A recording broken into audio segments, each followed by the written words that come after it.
This Navy man has a plan on how to be wise when you advertise.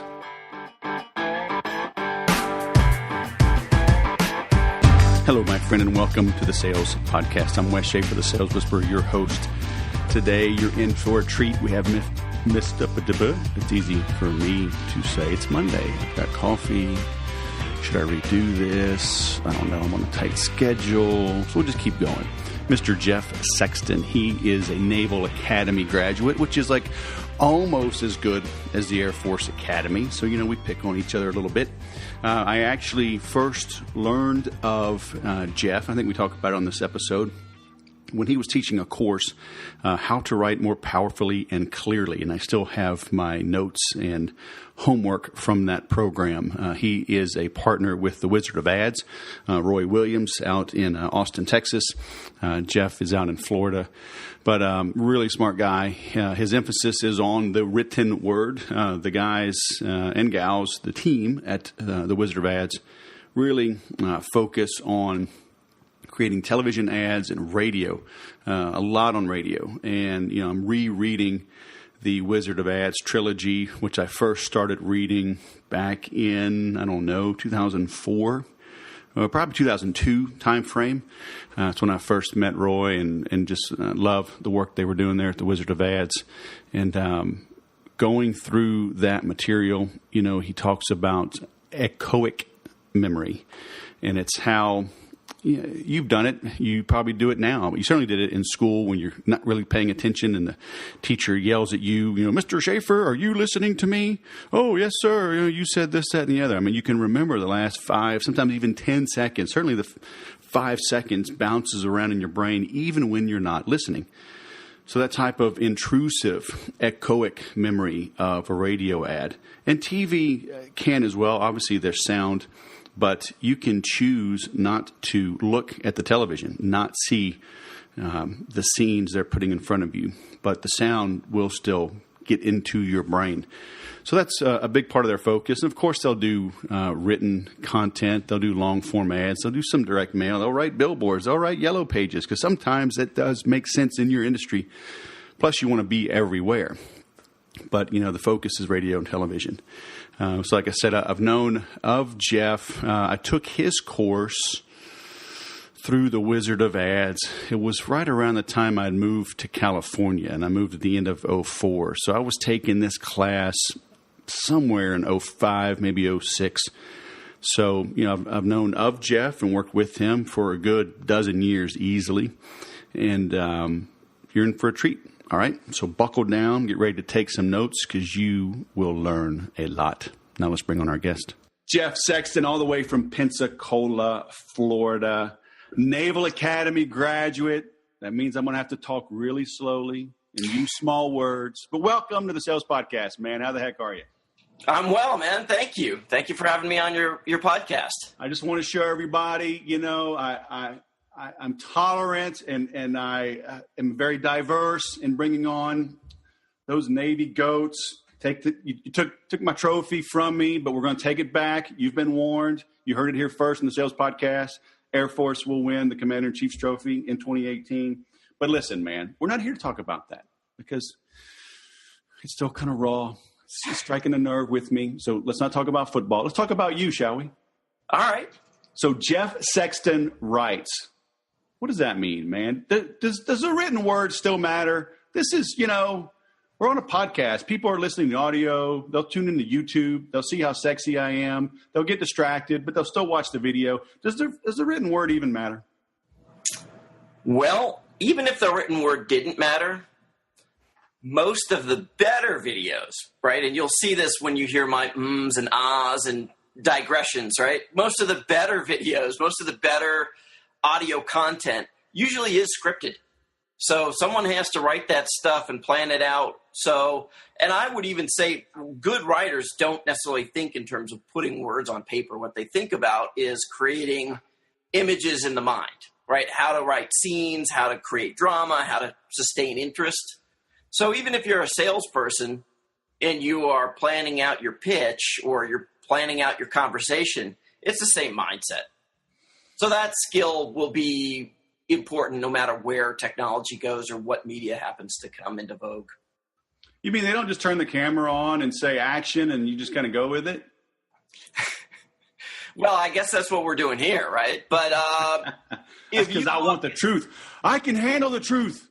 If you look at some of the funny ones they're viral right now, you look at any good direct response video, like the Poopery or the Squatty Potty or the Dollar Shave Club. All of those were scripted.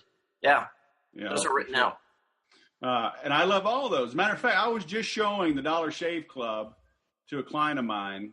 They're in the technology space, very brick and mortar, by and large, calling on kind of the old school bubbas, and I was in that space for a decade. I know. I mean, I would literally go out and do trainings, and guys, they're smoking, they're got a dip of Copenhagen in. Now, how the hell, when you connect that button, what happens if I mash that blue blinky button? What happens? Like, oh man. So she hadn't heard of the Dollar Shave Club. She hadn't seen that video. So how do we avoid the mistake of assuming too much, assuming our clients know too much, assuming that they don't know too much? How do we avoid that to really think and to create those scenes and create the desired feelings and emotion in our ideal customers? Well, I think that's a huge question. And one is you have to try and do the research to see your customer real. And some of that research is meeting them and talking to them. I know as a marketer, I always want to talk to the frontline salespeople and the customer support people and anyone that actually deals with the customer, because they can tell you that stuff. And it's very easy to assume that, everyone's like me. Everyone has the same, basic lifestyle or media choices, or, there are huge portions of the population that don't use social media at all, right? It's irrelevant to them. Right. I've run into that a lot when people say, "Oh, well, radio's dead." Well, there's a whole lot of the country that's still tuning into radio. Right. So, you may be all on Spotify and Pandora. That doesn't mean everybody is all the time. Right. Well, my kids are, and that's really important. Because they have a lot of money to spend, right? They're on Snapchat and Spotify, so I should be running ads there, right? Absolutely, because that audience, they're all set to buy your next B2B thing, right? I'm going to charge my kids for access to this interview. I mean, I'm probably going to get rich. Yeah, for sure. Yeah, just off of that. So my client, I've been friends with them for a long time, and I'm helping them. You talk about research. We spent 45 minutes on this first call, and she finally was happy at the end. But I'm asking all these questions. She's like, I thought we were going to be writing some sequences. I'm like, no, we're not. It's like, I got to get in your head. Even though I came from that industry and I understand it, I can use some of the lingos and the verbiage. I had to get into her head, and her product line and her product mix and her style. How do you want to stay in touch with these people? Why? I don't know, man. We were talking about technology and stuff before we turn on record. I mean, why do people think technology just solves the problem? Why are they afraid of being humans? Yeah, there's two things there. One is, and I was just reading, it was like a big, huge 14-pound monograph of a book about the ad agency Alley and Gargano, which, 60s, 70s, 80s. They did a lot of the famous ads in the 80s. They did the ones for Dunkin' Donuts, Time to Make the Donuts. They helped launch Federal Express, so the when it absolutely positively has to be there overnight, that's theirs. They did the MCI commercials back when MCI was breaking into Ma Bell's territory. Mm-hmm. And their motto was, the last thing we do is write the ads. Because they were just exactly what you're saying. No, man, we have to meet you. We have to figure out who your customers are. We have to get in your head. We have to get in their head. We have to figure out what the right stance is, what the business strategy is. all of that before we even start to think about writing the ads. And who are they? I'm looking them up, man. Alley and Gargano, Allly and Gargano. In fact, I'm going to leave real quick. I'm going to grab the book and show you just how big this book is. Don't leave me. Sorry, I'm looking this up right now. We're going to link to this. Is it this big, just black cover, white font? Holy smokes, $510? I need that book for Father's Day. Too bad Father's Day just passed. All right, here it is. Is this it? This big black? Yeah, this thing. Did you spend $500 on that? It was $100. It's $500 on eBay. Yeah, I know. I had to wait. I had to find somebody. I think when it was new, it was like $300, and I found someone selling it used for what I considered a reasonable price. And so what is it? Is it just examples of their ads? It is deep. It is the entire history of the agency with case study after case study after case study of their campaigns. But it goes into how they met these people, what they talked about, how they figured out what their position was, how they figured out their strategy, and then shows the ads. So that's what and then, unlike a lot of things, it then gives the results of the ads. Did we increase their business by how much? That kind of thing. You do have that one, right? You know what? It's on my list. I don't have the Book of Gossage. Oh, man. That kind of reminds me of that. So I'll link to both. The Book of Gossage is, if y'all don't know who he is, great ad guy. He had an ad agency in an old firehouse, right, in San Francisco? Yep.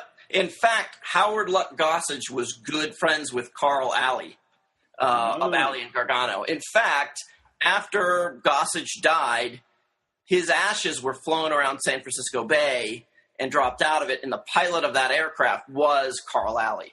Oh, wow. Man. And according to the story, the wife was the one opening up the urn and spreading the ashes. And when she opened the door, she opened up the urn, and it blew her skirt up, and she's like, "Damn it, Howard, you're still trying to get in my skirt." You gotta love these old writing people. So how interesting is this, that our new fandangled clients and prospects are listening to us on a podcast or watching YouTube, but they're listening to a couple of writers. Kind of crazy, huh? That is Listen to a couple of writers talk about books on writing. There you go. Books on ad writing, yeah. Well, I think your audience is concerned with sales psychology and persuasion, right? Right. So if you're really a student of that, then this is good stuff. And I think if you're a professional, you're investing in your professional education, right? So you're like, wow, this book's expensive. I'm like, it's worth every penny. Right. If you can get it at the price I got it, it's worth every penny. Yeah, that's a deal. I'm looking it up, man. So how can somebody get interested in this? Because it doesn't come natural. I was fortunate. I don't know. I was inquisitive. I was always a reader as a kid. I was fortunate enough to I was living in Austin at the time, and I was introduced to the Wizard of Ads. That's how I met you. I took your course, How to Write More Powerfully and Clearly, and that was, golly, when did you teach that? 2005, 2006, somewhere around there. Yeah. I had just moved to Southern California, and I moved the end of 2004, so I know somewhere around then I was taking that class. If somebody's on the fence, what advice would you have to encourage them to start taking some writing classes and get better at the written word? Gosh. Well, it kind of depends on what kind of writing, but there are more than a few business executives and business people out there that basically will say that when in doubt, hire the better writer. Right. And it's basically, if you can articulate your thoughts and cause the other person to understand them, or even better, to agree with them. That's a power. Right. Right. And that's a power that's infinitely transferable.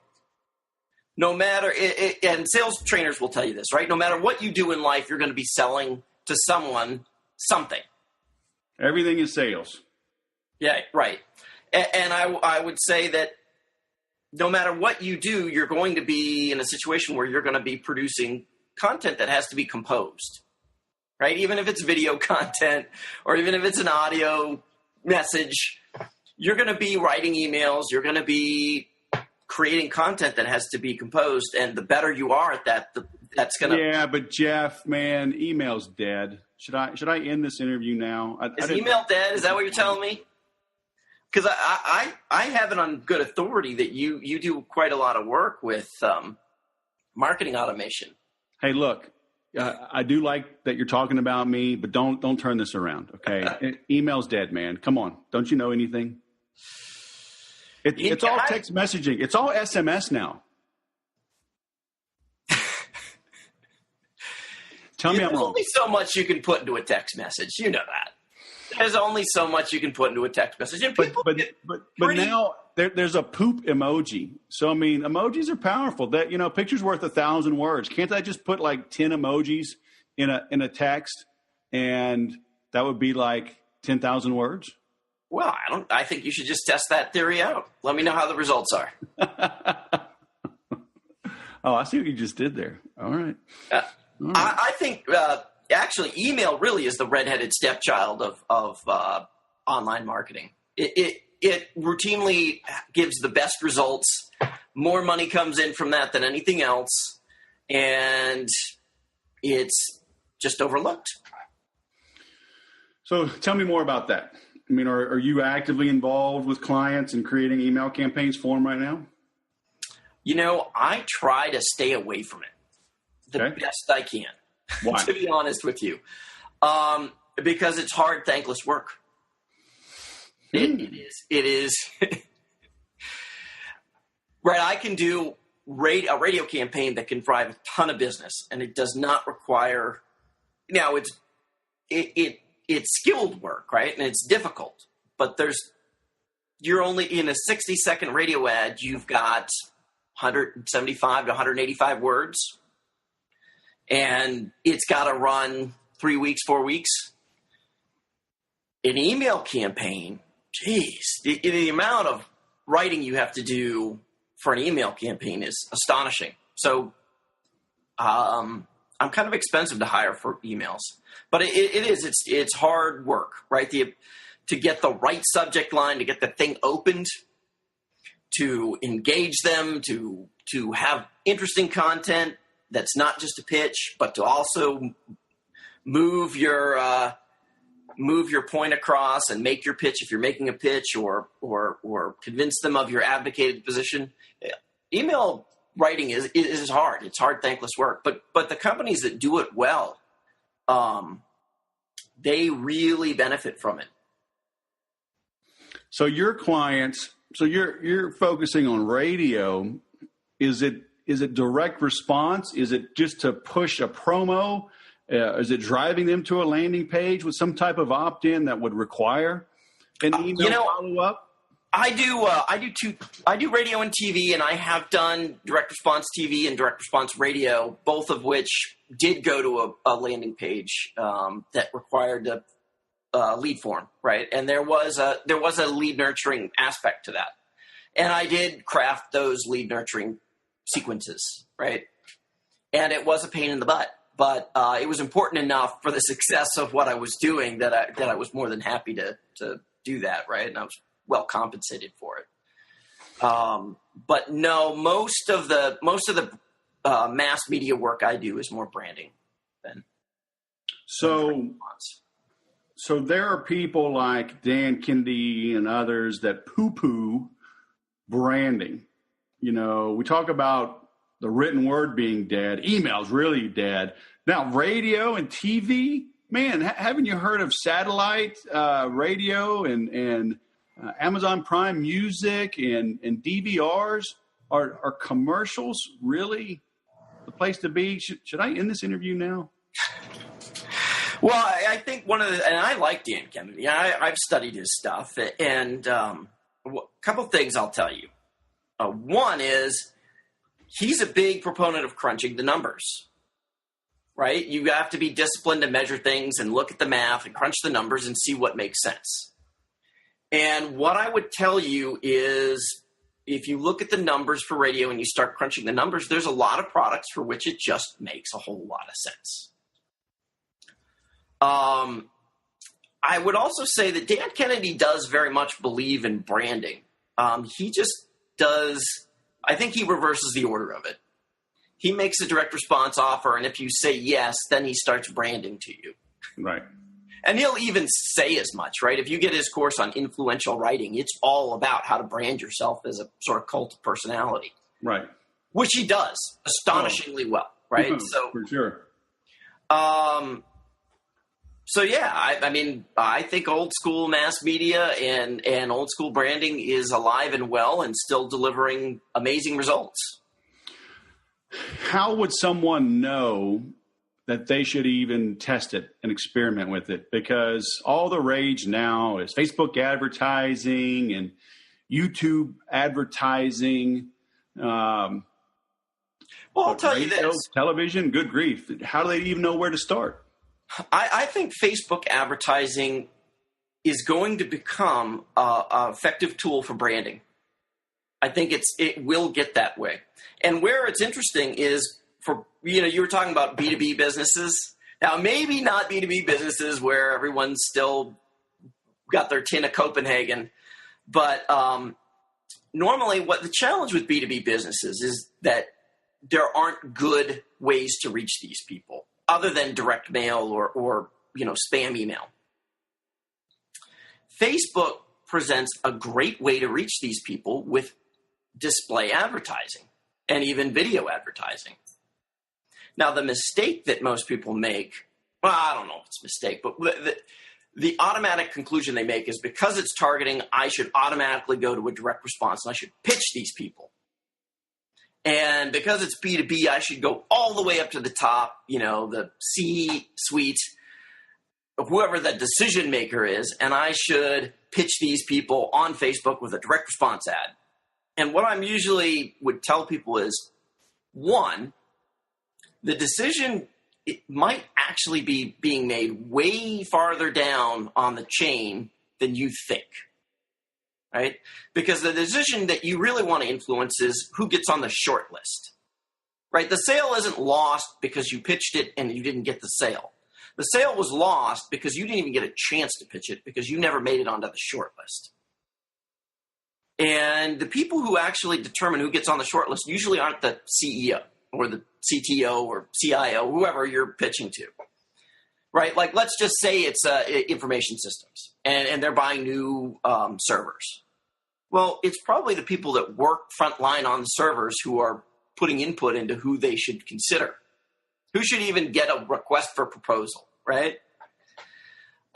Imagine if you had been advertising to those people on Facebook with branding messages. Do you think that you would have a lot more RFPs, a lot more chances to actually engage in sales if you did that? So when you say a branding message, what are you recommending? Should it be a video playing there? Should they click and take them to a landing page where you just, or maybe even just a content, maybe a content-rich blog post that you just give away for free just to establish? When it comes to that, I couldn't say. What I would say is test it, right? I really do believe that a lot of times opinion drools and testing rules, right? Take it to the court of last resort. And that's where like some of my direct response background comes in. Like, yeah, let's test it. If it sounds reasonably decent as a plan, let's see if it works. So what opinion drools and what results rule? Well, testing rules, but yeah, results rule. I've never heard that one. All right, I like it. Well, but even one of my old bosses, he was a president of a big company. Then he was the CEO of a startup that I worked for, and then he's a bigwig at a Fortune 50 company now. he's on Facebook. He's a human being. And he's hanging out there showing pictures of his dinner and his kids.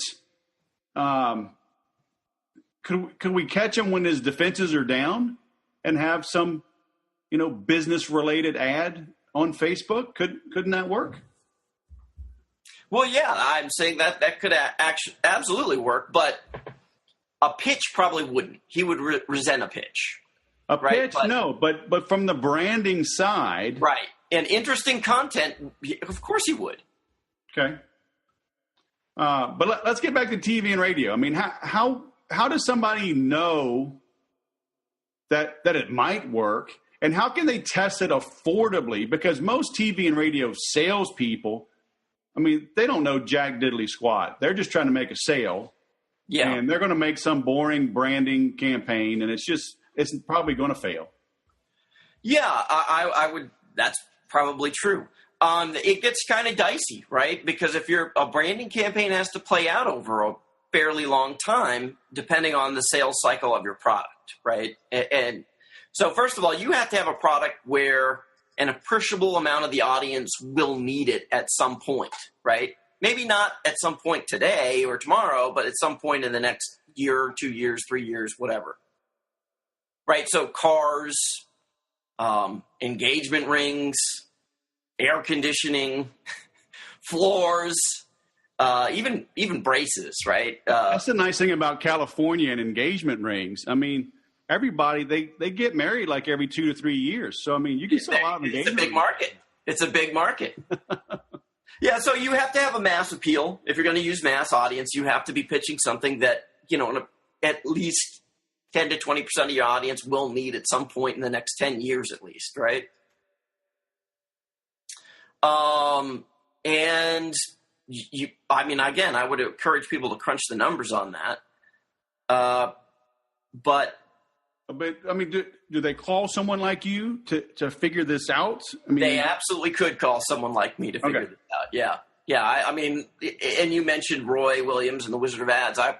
They are the Wizard of Ads group are the reigning experts in radio advertising and radio branding for local and regional businesses in the U.S. So yeah, you could call me or one of my peers and we would be more than happy to help you.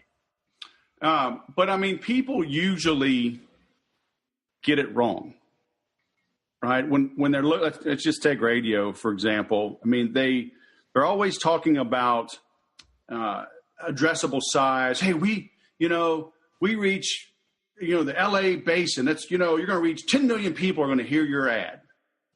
But then they can't afford to reach 10 million people more than like once a week, right? So, I mean, do I need to reach 10 million people one time? Or do I need to reach 1 million people 10 times? Do I need to reach 100,000 people 100 times? How do I figure that out? Well, yeah, the general rule is you want to reach them, the average listener, you want to reach them 3 times in the space of a week. And you want to be able to do that 52 weeks a year. So you don't want to reach any more people than you can afford to reach 3 times a week, 52 times a year. 52 weeks a year, rather. Okay. And here's what I would say, and this is the thing that I think your audience might appreciate. The hard part about being a salesperson is normally you're only talking to people when they are in the market for what you sell. And that means they are going to view everything you say with some degree of suspicion, right? Because you now have a vested interest in convincing them of whatever it is, right? It's kind of like asking a barber if you need a haircut. Yeah. The great thing about advertising that is reaching somebody before they enter the market is they are much more amenable to believing what you say if you say it through stories or an interesting angle of approach or through a substantiated claim, right? They're much more amenable because their defenses don't instantly go up. The other really interesting thing is that they did this on service guys during World War II. They were testing propaganda films. The darndest thing happened. They would show a highly persuasive propaganda film, And before they showed it to the service members, they would test them on their attitudes. After they showed it to them, they would test them on their attitudes. And they saw no improvement. But then like a month to 6 weeks later, they tested them again. And there was marked change in the direction of the film, right? The persuasion became apparent 6 weeks later. And they called it the sleeper effect. And one of the things that the psychologists, their current thought on this, why that happens is when you hear a message from a source that has a discounting cue, right? Like it's a source where you're like, oh, well, that source is biased. Your conscious mind discounts the message because of the bias. But whatever subconscious message gets through, that stays. And as your conscious awareness of the bias rolls away, the message sticks.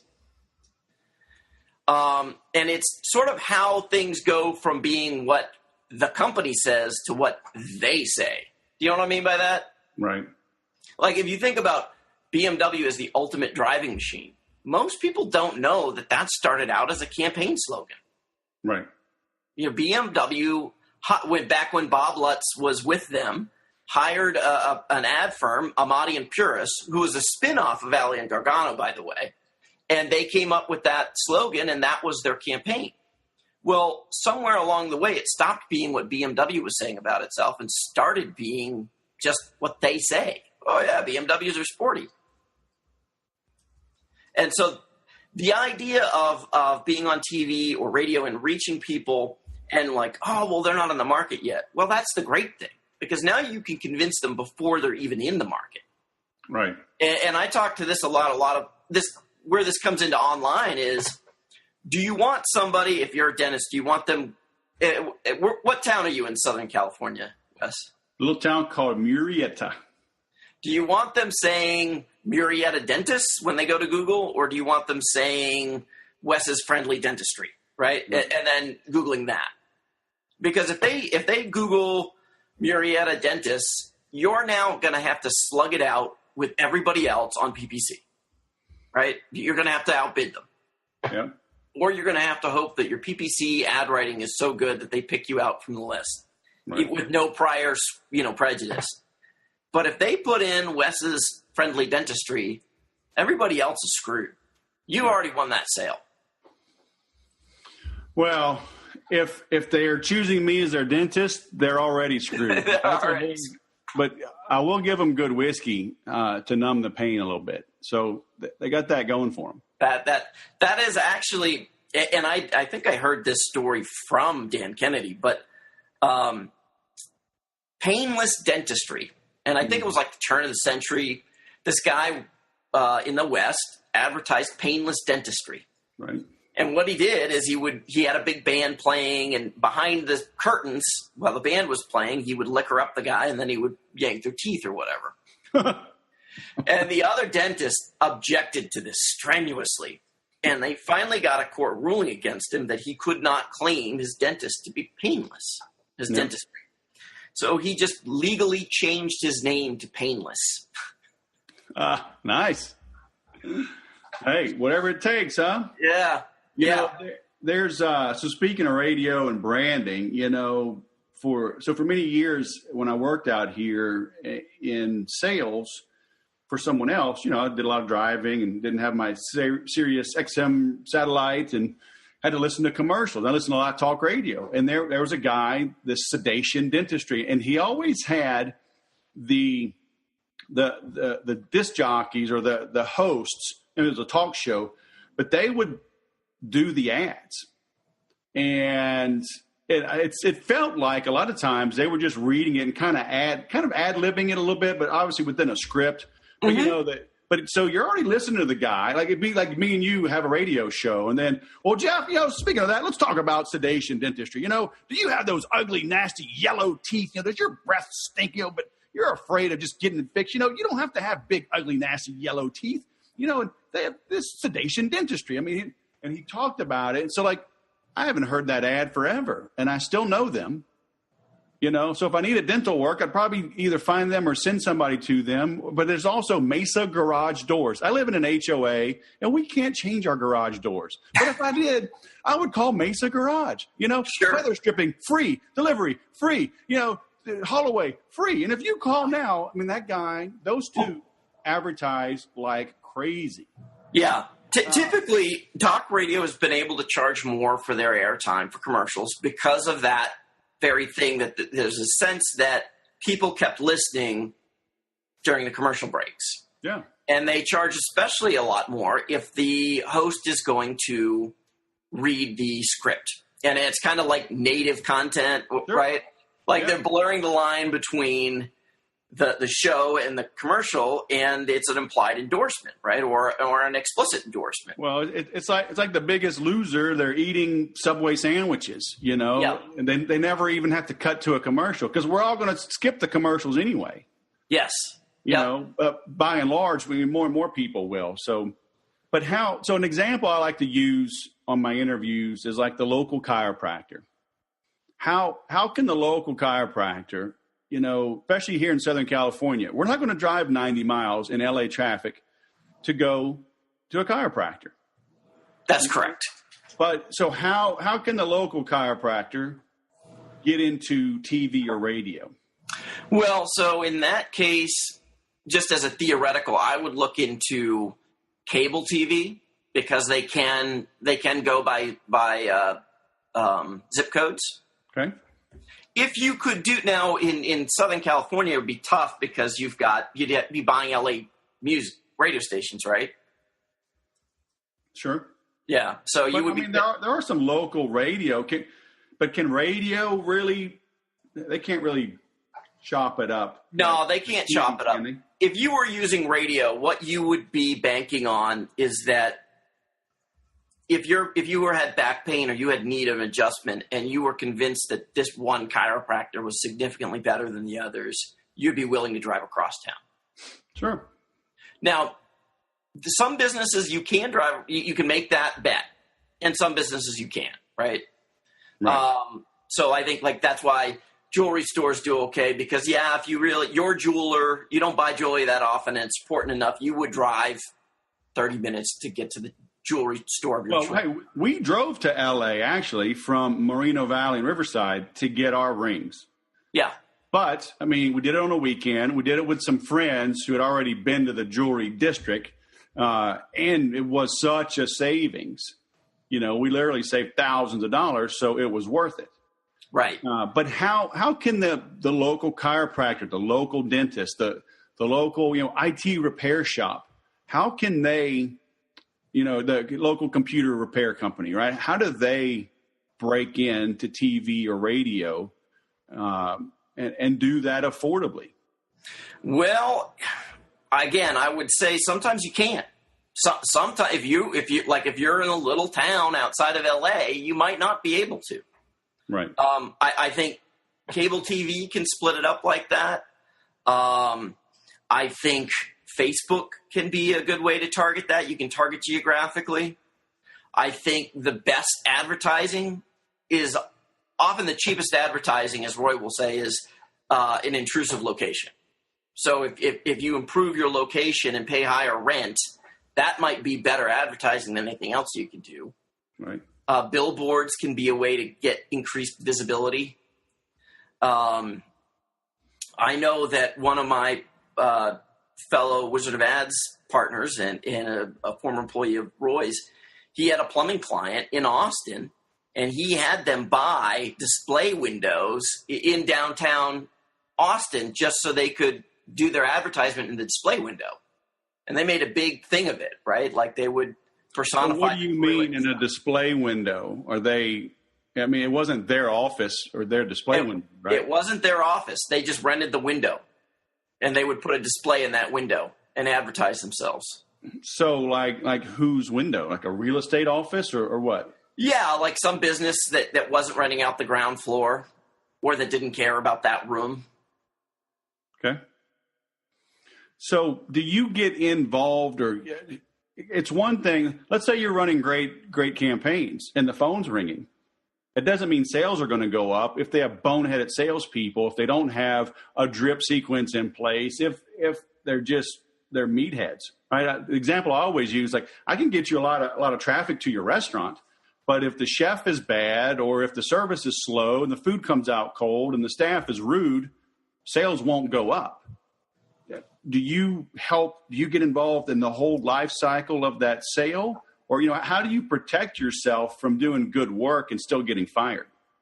Well, the best way to protect yourself is to pick a good client, right? Like, you have to pick a client who's good at what they do and runs a tight ship, right? Like, I can't help, if you're not actually a good air conditioning company or good pest control company, a good carpet cleaner, good jewel, or whatever it is, then I can't help you, right? So the best way to protect yourself is to pick somebody who's really good at what they do. Mm-hmm. The second best way to protect yourself is to build your campaign around a promise that the client can make, because it's baked into who they are. There really are no rational business owners. And what I mean by that is everybody can't help but stamp their personal values into their business. There are things that every business does that maybe don't make perfect economic sense. It might not be perfect business strategy, but they do it that way because they won't do it any other way. And oftentimes when you build your campaign around that, you can rest easy, because they're going to fulfill that, because that's just who they are. So that's a good way to protect yourself. But yes, I have gotten involved in times with scripting answers. I think there's a huge industry out there for sales training for non-sales professionals. I think there are a lot of non-sales professionals that end up being put in a sales position that botch a lot of business for business owners, right? Sure. A lot of times store clerks don't see themselves as salespeople, even though they are. Yeah. A lot of time the staff at a medical practice that answers the phone, they don't think that they're a salesperson, but they are. Yeah. Especially, take that chiropractor thing, right? Like, if I was advertising for a chiropractor and they're getting lots of calls, and the staff is like, this is an interruption to my day, well, that's a problem, right? And that right. can happen. Right. And generally, I can help in that situation, but only to the degree that the business owner wants to take control of that. Right. You know what I mean? I've always said that, get your conversions down before you throw more traffic at your offer. But, a strong argument can be made that if you have enough traffic, doesn't matter how good you are, at least your salespeople are, if you have enough traffic, you're going to grow sales. Do you subscribe to one? I subscribe to the former point of view, because traffic's expensive. And the other thing is, if they don't buy from you and they buy from somebody else, that message goes out, right? Yeah, you don't want to be driving traffic to your competitors. And so, yeah, it's almost always more efficient to figure out how to sell to the traffic you have first, or how to craft a better offer, how to be more amazing for the people who are doing business with you, and then go out and find more traffic, for sure. Right. Yeah, and that's where I form, the basis of my whole Make Every Sale program. It's, on the one hand, the goal is to make every sale. Every opportunity, it's great to close every one. Yeah. But, the nuance of that is, I say you have to make every sale to make any sale. That's correct. Yeah. And that means, like you said, the email has to be open. The headline has to be good. The first sentence has to be strong. The image has to be congruent. The call to action must be appropriate. How they answer the phone matters. So each one of those is a little sale that you have to make every sale. But people don't break it down like that. Is it because, are they just too close to their own business? You can't read the label from inside the bottle, so you just think things are just okay and you bump along? It could be any number of things. But, yeah, that's often one. Sometimes they're working on the business working in the business rather than on it. Yep. Sometimes they can't read the label. sometimes they're focused on trying to communicate the things that they think are important. And they don't, it's the curse of knowledge, right? They don't understand that what they're saying sounds like Charlie Brown teacher language to the customer. It's all wah, wah, wah, wah. Yep. Sometimes there are only enough hours in the day, right? There's only so many, and they can't focus on everything all at once. You're pretty smart, man. Are you sure you didn't go to the Air Force Academy, like secretly? You probably spent a lot of time around Air Force people, huh? That's it. That's the secret. My dad was Air Force. So. Well, there you go. No wonder. I mean, if you'd have studied a little bit harder in high school, you could have gotten in the Air Force Academy, you know, but we love you anyway, man. It's all right. What year did you graduate? 92. All right. Okay. And you? 95. Mm-hmm. Yeah, things got much easier after that. Always. The world was That's a always safer the case. place. The Berlin Wall came down. I mean, it was pretty easy. But you still Hey, I'm enjoying the hell out of this. Unfortunately, I only scheduled a full hour for our little get together. All right. Well, you ready for the final question? Yes. What should our listeners do as a result of listening to this episode? What's the number one thing you should have them go do to move the needle this week, this month, this year? Move the needle for what for them? For their business. And I don't want people to just listen to this and have a feel-good feeling about it. I want them to take some action as a result of listening to this. And we're going to send them to your website. I've got that link, jeffsextonwrites.com. But what should they do? Well, I'm going to give them a pick any one of five type of thing. Okay. You know what? They absolutely should or could buy one of the Wizard of Ads books of the trilogy, right? Yep. I think that would be good. They could schedule some time to do customer research, right? And that could be customer interviews. That could be talking to their salespeople. That could be talking to their support staff. That could be lurking online for online forums. But dig into your customers' real world problems and real world psychology and what the context of their life is when they come to need what you're selling. Yep. I think that will pay off the biggest dividends they possibly could get. If they haven't done that in a while or they haven't done that ever, they should do that. More than anything. Okay. If they can afford it, they should get the Alley and Gargano book here, this tome, right? Like I think if they went their way through that would be good. If they are in a position to need consulting on messaging, they can certainly reach out to me. And the last one I would say is go run a test. Rethink your messaging, hopefully in light of this customer research, and try some alternate messaging, right? Yep. Because, as opinion drools and testing rules. Very nice. All right. I like it. Well, Jeff Sexton, I'll let you get after it, man. JeffSextonWrites.com, all the way from Pensacola, Florida. Thanks for coming on the Sales Podcast, man. It's been great. Thank you, Wes. Nice to be here. Opinion, drools, and testing rules. Amen. Now, you know why I had this Navy man on the Sales Podcast. I have known Jeff quite some time. I've known him through the Wizard of Ads, which I've known for quite some time. I'm rereading the trilogy, which I'm linking to in the show notes, written by Roy H. Williams. And I have his the original edition of the book signed by him. I'm a big fan of the work these guys have done and are doing. Advertising matters. You know, sales and marketing are two sides of the same coin. Advertising is part of marketing. You see everything going on with Facebook advertising and Instagram advertising.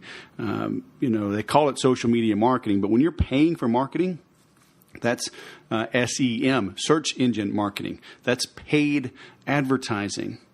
And like he says, the last thing we do is write the ads. You got to get in the minds of your customers. When I'm working with my customers, I am interviewing you like crazy. I'm asking all kind of things. I'm looking for that subtle difference, that unique qualifier that makes you stand apart. Big or little hinges swing big doors. What you might overlook, what you take for granted, is probably the key differentiator. And you've got to be different.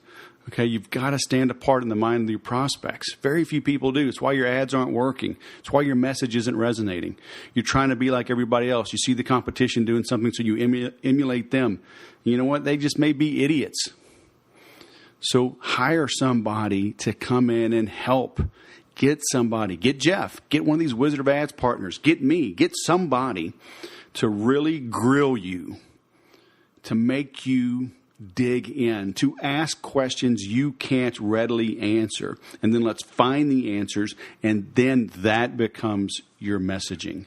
That becomes the thing that stands out. And then commit to doing it long enough that it sticks.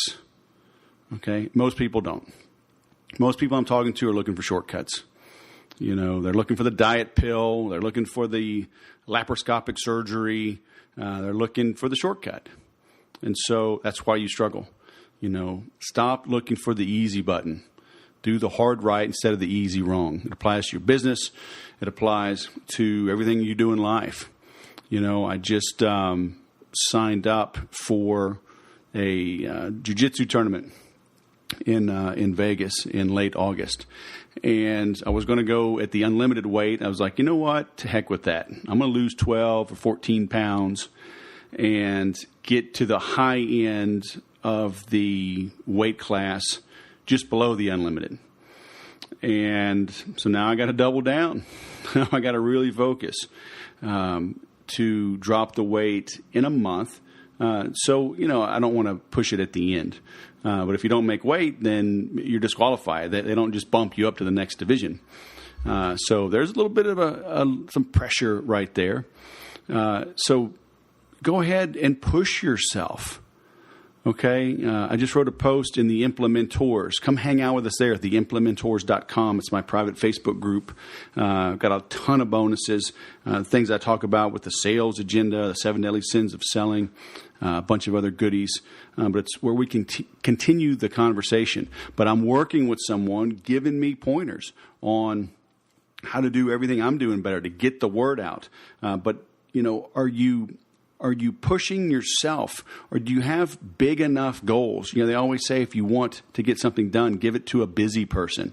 So take more on, bite off more than you can chew. It's okay. You're probably playing it too safe right now. So step up your game. Okay? If you've never advertised before, try it. If you're getting the same objections all the time, you're probably telegraphing it. So figure out how to beat that objection. Don't just roll your eyes and say, oh, man, I got that objection again. Just like with Brazilian Jiu-Jitsu. If I keep losing to the same move, okay, I'm going to learn, and I'm going to ask. Actually, tomorrow morning at 8 o'clock, I got my first ever private lesson with my instructor, a guy I've been training with for almost a year and a half now. He's literally number one in the world. One of the reasons I'm signing up for this tournament is that he's getting an award at this worldwide tournament because he finished number one this past year in the world for his division.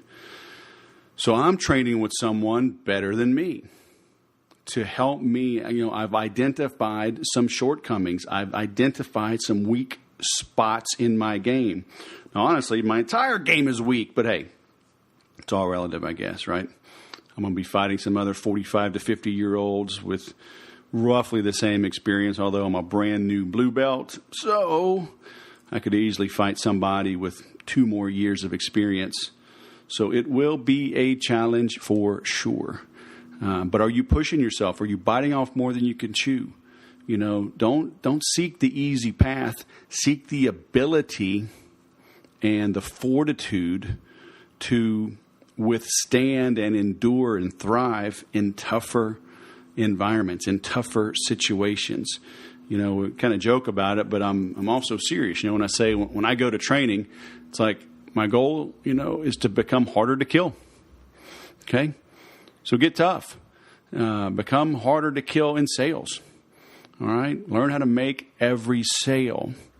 That's why I've got the program, MakeEverySale.com, and I've just been talking about testing. All right, I'm testing a new offer. You can sign up for $47. It covers the material. I send you an autographed copy of my book, a physical copy of my sales training flashcards, my 2 CDs, The 7 Deadly Sins of Selling, and Making Good Money in Bad Times. So you get all of that mailed to you, and you get immediate access to the 41 videos, all of the bonuses, immediate access to the private group. You'll have access to 4 of our weekly calls.